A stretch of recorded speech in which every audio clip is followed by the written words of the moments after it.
आता पाहूया दिवसभरातल्या टॉप 9 मोठ्या राजकीय बातम्या। देवेंद्र फडणवीस पावसाळ्यात उगवणारी छत्री। सत्तेत आल्यानंतर फडणवीस आणि त्यांच्या लोकांनी केलेली घाण साफ करणार, राऊतांचं वक्तव्य।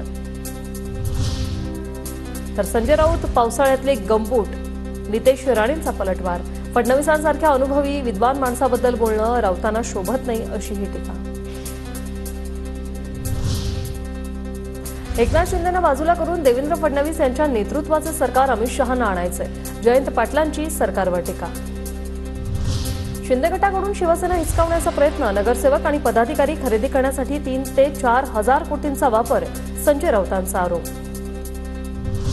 उद्धव ठाकरेंच्या वाढदिवसानिमित्त शरद पवारांचा सामनात विशेषले, मराठी माणसाने बुजरेपणा सोडला पाहिजे, दिल्लीकरांना मराठी माणसाबद्दल आकस, यात तथ्य नाही, लेखात उल्लेख।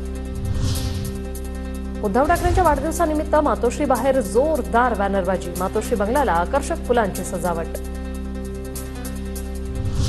उद्धव ठाकरे पुन्हा मुख्यमंत्री झाल्यास महाराष्ट्र मागे जाईल, आम्ही सर्वांना सोबत घेणार आहोत, रामदास कदमांची टीका। संजय राऊतांचा आरोप करण्याची त्यांना तशी कावेळ झाली, त्यांना कोणी गांभीर्यानं घेत नाही, असाही लगावला टोला। राहुल गांधी यांच्याकडून उद्धव ठाकरेंना शुभेच्छा, वाढदिवसाच्या दिवशी उद्धव ठाकरे यांना फोन करून दिल्या शुभेच्छा।